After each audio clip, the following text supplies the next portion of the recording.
So there has been quite a political drama playing out in the state of Nebraska with regard to their electoral college votes. So if you're not a total political geek, you may not know. Nebraska and Maine allocate their electoral college votes in a different way than I think any other state. Instead of doing it as winner take all, like you win the state, you get the electoral college votes, end of story, they do it by congressional district. That means that there is a district in Nebraska, which is a perennial swing congressional district, that is worth one electoral college vote. So there was an effort in the Nebraska legislature to try to change the way that they did their electoral college vote allocation to put it in line with all of the other states that just do winner take all. Let's put this up on the screen.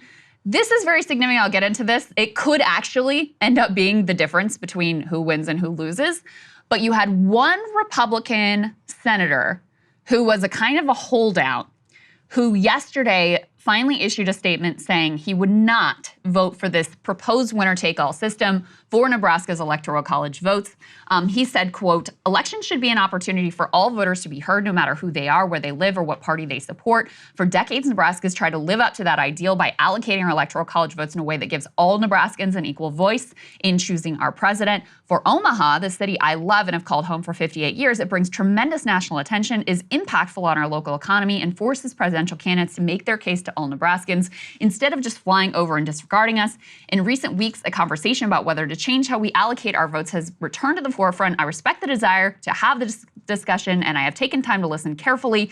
After deep consideration, it is clear to me that right now, 43 days from Election Day is not the moment to make this change." And Saagar, you can kind of understand his perspective because, yeah, if Nebraska didn't allocate their electoral college votes this way, no politician would ever care about campaigning in Nebraska again, which also just sort of serves to underscore what an absurd system the electoral college system is to begin with, that you only really matter in this election coming up if you live in a handful, 7 specifically, of different swing states, plus 1 district in Maine and 1 district in Nebraska. Well, I actually my hot take, I kind of like the congressional allocation. You know, I don't hate the system. I like it better than the way they do it now, because that forces you to campaign in more places. I like that idea, especially in Nebraska. Nobody thinks about it. It's definition of a flyover state. This is basically all they got going for them, so that's what they're taking. Obviously, Trump wanted to remove it, but I mean, the main reason, let's go ahead and put C2, please,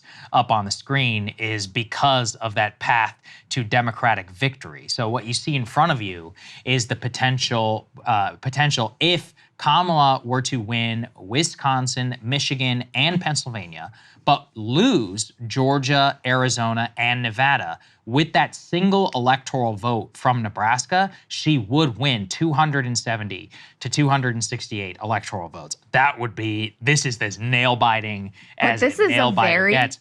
Very possible scenario. Very possible scenario. And so that if you look at the polling average, it actually is the most possible scenario. That's true. Yeah. That is true. That's why people have paid so much attention to this, because that one electoral college vote in Nebraska, which right now, it is a swing district, but it favors Democrats in the polling that we've seen at this point. You add that to just the 3 quote-unquote blue wall states, Wisconsin, Michigan, and Pennsylvania, where her polls have tended to be decent, Pennsylvania being the most tenuous of them.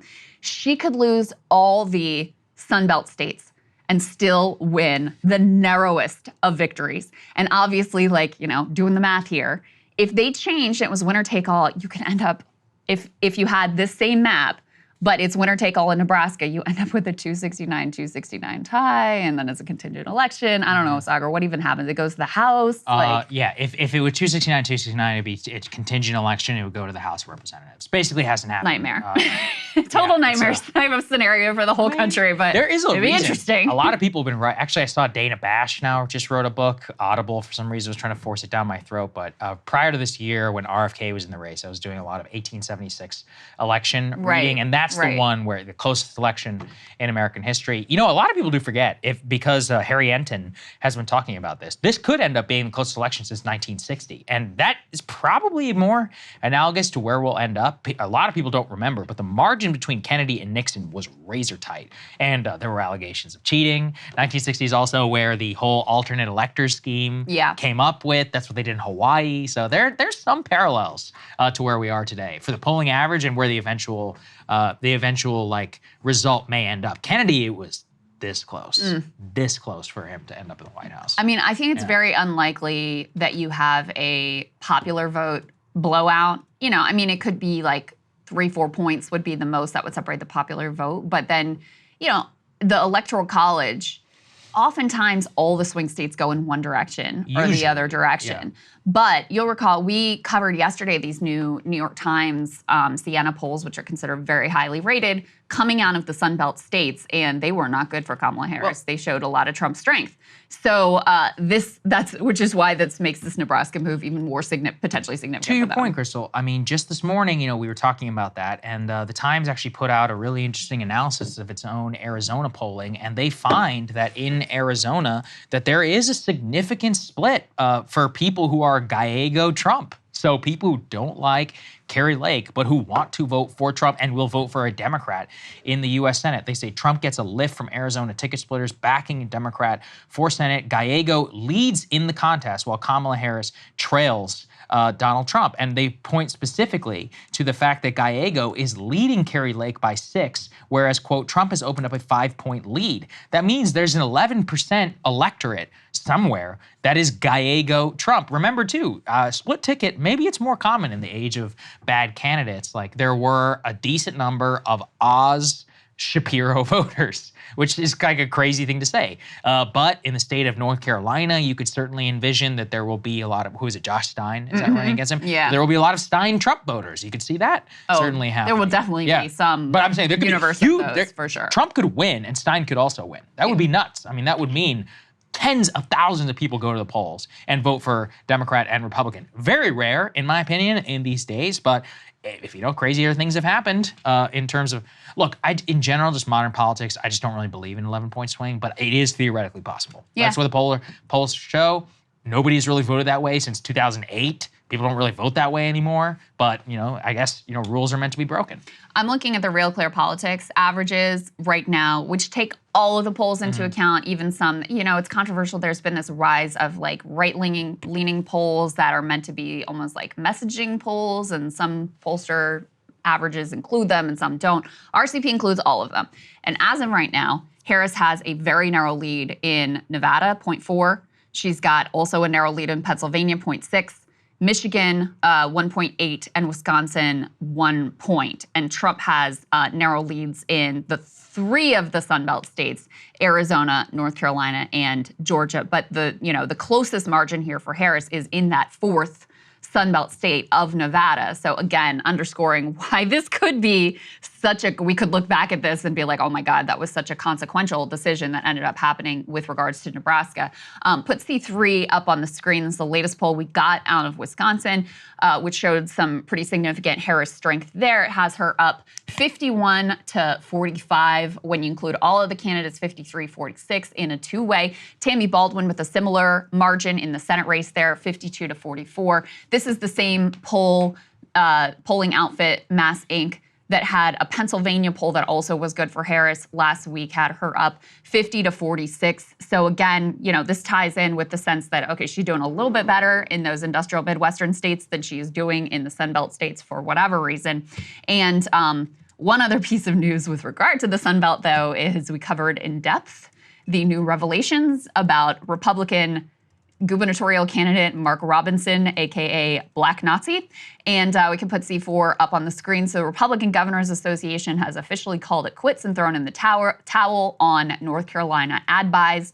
And RGA Spock says, we don't comment on internal strategy or investment decisions, but we can confirm what's public. Our current media buy in North Carolina expires tomorrow and no further placements have been made.